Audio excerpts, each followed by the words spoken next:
ہر پاکستانی بھی پوچھتا ہے. نہیں، وہ نام میری خاموشی پہ نہیں ہے، وہ نام تو میں نے قوم سے سوال کیا ہے کہ آپ آخر کب تک خاموش بیٹھے رہو گے، اور میں نے فوج سے بھی سوال کیا ہے کہ آخر آپ کب تک خاموش بیٹھے رہو گے اور اپنے سامنے یہ تماشا ہوتا ہوا دیکھتے رہو گے. اور جھوٹ کا یہ جو بازار پکا ہے، اس سارے جھوٹ کے بازار کے اندر سب سے بڑا جھوٹ یہ ہے کہ ہم اللہ کی مرضی کے مطابق اس ملک میں کام چلا رہے ہیں. ہم امریکنوں کا ساتھ افغانستان کے مسلمانوں کے قتل و غارت کا جو کر رہے ہیں، ہم اللہ کے احکام سے تجاوز نہیں کر رہے.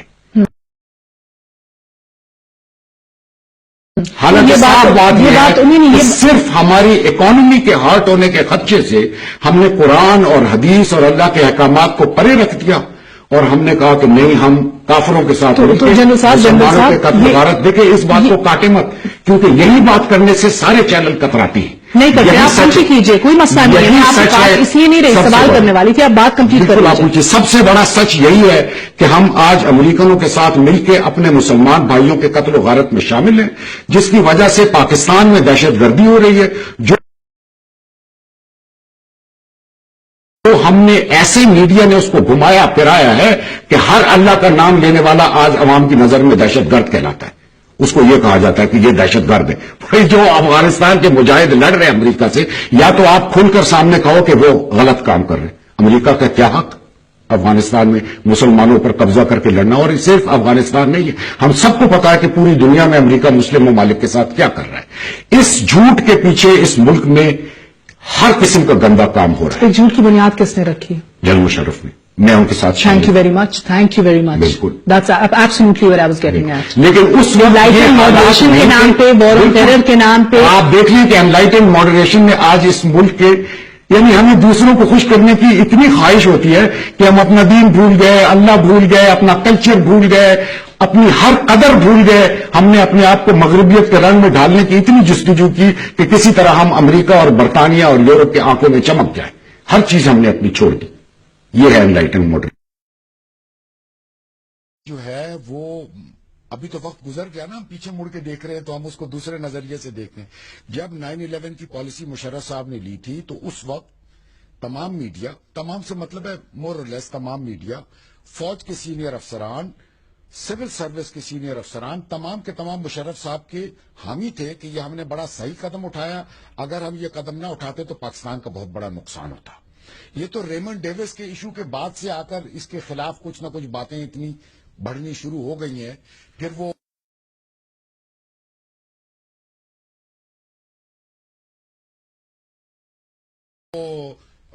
ابھی ریسنٹلی جو ایک دھماکہ پشاور میں ہوا اور وہاں پر ایک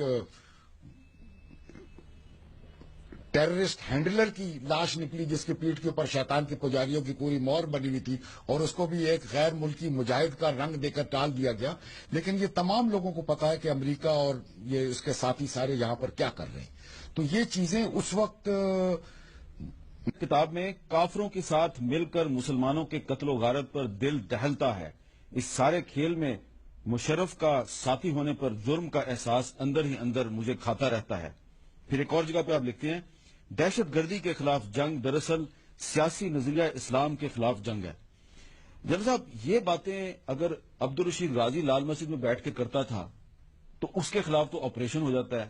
حکیم اللہ محسود وہ بھی اس طرح کی باتیں کرتا ہے، اور جو ایکسٹریمسٹ آرمی کے خلاف، پاکستان کے خلاف لڑتے ہیں وہ بھی یہی باتیں کرتے ہیں. تو ان میں اور آپ کی سوچ میں کیا فرق ہے؟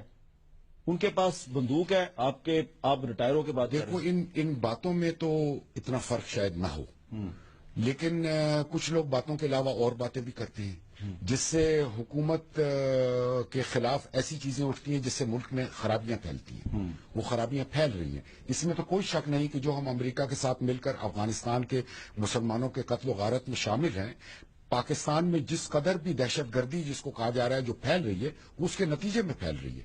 چاہے وہ اس وجہ سے ہے کہ ہندوستان اور اسرائیل اور امریکہ کچھ لوگوں کو پیسے پر ورغلا کر یہ کام کروا رہے ہیں، بلوچستان میں ڈی اسٹیبلائزیشن کرا رہے ہیں، جس کے ثبوت آرمی کے پاس بھی ہیں اور حکومت کے پاس بھی ہیں. لیکن یہ تمام چیزیں جڑ وہیں سے پکڑ رہی ہیں کہ ہم نے امریکہ کا ساتھ دیا. اچھا، آپ نے معافی مانگ لی ہے پیج 371 پہ.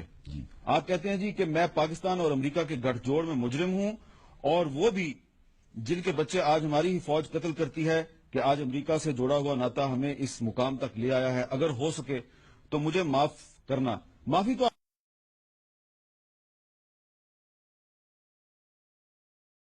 8 پہ بھی اور 141 پہ بھی کہ آپ ایک کورس پہ بطور میجر امریکہ گئے اور وہاں پہ آپ کو امریکی فوج کے ایک افسر نے آپ کی وفاداری تبدیل کرنے کی کوشش کی اور آپ کو امریکی فوج میں بھرتی کرنے کی کوشش کی. 2 مرتبہ کورس پہ گیا ہوں, دونوں مرتبہ یہ ہوا ہے. دونوں مرتبہ جی. اور پھر ایک مرتبہ آپ کو کہا گیا فری میسن کے لیے کام. دوسری مرتبہ ایک آفیسر نے مجھے فری میسن جوائن کرنے کے لیے بھی آفر دی تھی. اس نے کہا تھا کہ آپ میرے ساتھ بچوں کے سمیت پیرو چلے, وہاں چھٹی گزارے, ہمارے بڑے عہدے دار جو ہیں جن سے میں بھی نہیں ملا ان سے ملے, اور اس کے بعد آپ اگر نہیں شامل ہونا چاہتے تو نہ شامل ہو, لیکن ہم دنیا میں عمل کے لیے کام کرتے ہیں اور ہم اچھے لوگوں کا چناؤ کرتے ہیں. تو میں نے کہا میرا چناؤ کیسے کر لیا؟ کہتا یہ میں نہیں جانتا, مجھے تو اپنے اوپر کے ہیڈ کوارٹروں سے یہی احکامات میں. اچھا, یہ آپ کو جو 2 مرتبہ امریکی فوج نے آپ کی وفاداری تبدیل کرنے کی کوشش کی, جب آپ نے انکار کیا پھر انہوں نے یہ بھی کہا کہ اچھا آپ پاکستان آرمی میں رہ کے ہمارے لیے کام کریں. جی, یہ بھی کہا. تو یہ صرف آپ کو پیشکش کی, کسی اور کو بھی سمجھتا, میں سمجھتا ہوں کہ جو ہمارے جیسے ملکوں سے افسرز جاتے ہیں وہ ان کو پتا ہوتا ہے کہ یہ سلیکٹڈ افسرز ہوتے ہیں اور انہی میں سے افسرز ترقی پا کر آگے جاتے ہیں. تو جب یہ سینئر عہدوں پر جائیں گے تو کچھ ہمارے کام کریں گے. میں سمجھتا ہوں امریکہ اور برطانیہ میں خاص کر, شاید اور ملکوں میں بھی ہوتا ہو, کیونکہ یہ فری میسنز کے اڈے رہے ہیں اور یہ مسلمانوں کے خلاف کام کرتے ہیں, آج بھی کر رہے ہیں, اس طرح سے یہ اپروچ کرتے ہوں گے لوگوں. اچھا, آپ نے اپنی کتاب میں ایک جگہ مخصوص بات میری نہیں تھی کہ مجھے ہی کرتے. اچھا, اوروں کو بھی کیا ہوگا, کرتے ہوں گے یقیناً. آپ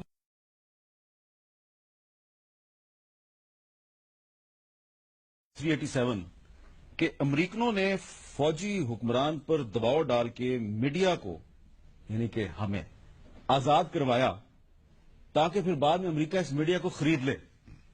جبکہ اس کتاب میں آپ نے اپنی 17 اکتوبر 1999 کی ریکمنڈیشن جو آپ نے خود تیار کر کے مشرف صاحب کو بھیجی وہ شامل کیا, اور اس میں آپ ہی نے ان کو کہا کہ میڈیا کو لبرلائز کریں. تو آپ نے خود کہا لبرلائز کریں, اور آج 2013 میں آپ کہہ رہے ہیں کہ نہیں وہ تو امریکہ نے کیا تھا. دیکھو, وقت کے ساتھ اگر انسان بدلے نا تو وہ تو پھر ڈیڈ ہوگا.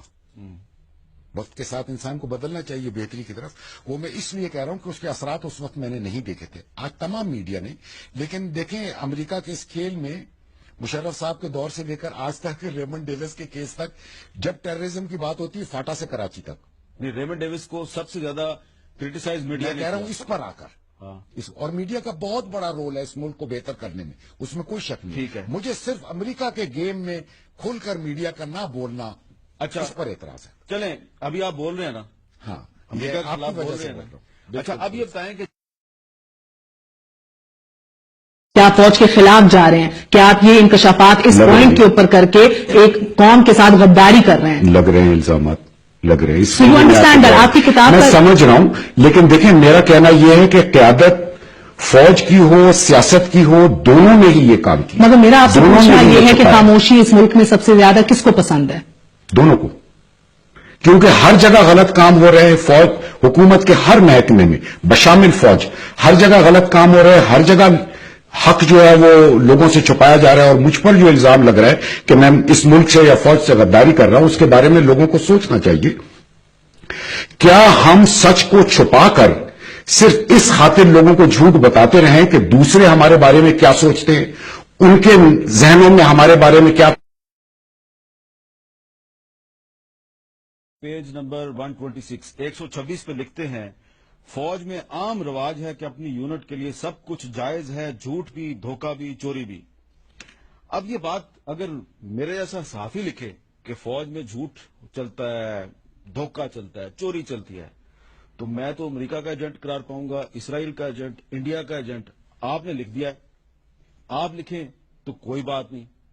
تو یہ کیا فرق ہے کہ فوج کے بارے میں اگر میں سچ لکھوں تو میں پاکستان کا دشمن ہوں, اور آپ لکھیں تو کوئی مسئلہ نہیں؟ نہیں, فرق ہے اس میں. فرق یہ ہے کہ میں نے فوج میں ساری عمر رہ کر دیکھا ہے, تو میرا سچ ہے. آپ سنی سنائی بات لکھ رہے ہوں گے. اچھا, یہ فرق ہے صرف. اگر آپ کے اپنے فیلڈ کی کوئی چیز ہوتی جو آپ نے خود دیکھی ہوتی, تجربہ کی ہوتی, تو پھر بھی آپ کی بات کا یقین کیا جاتا. تو میں نے یہی دیکھا، اور یہ اس وجہ سے ہے کہ ہمارے ملک میں اپنی برادری کے لیے ہر کام کو کرنا جائز سمجھا جاتا ہے. کہا جاتا ہے کہ وہ دوست ہی کیسا جو تمہارے لیے ہر کام کرنے کو تیار نہ ہو، چاہے کسی کا گلا کٹتا ہو، چاہے ناانصافی ہوتی ہو. اسی طرح سے فوج میں بھی رواج ہے. اچھا،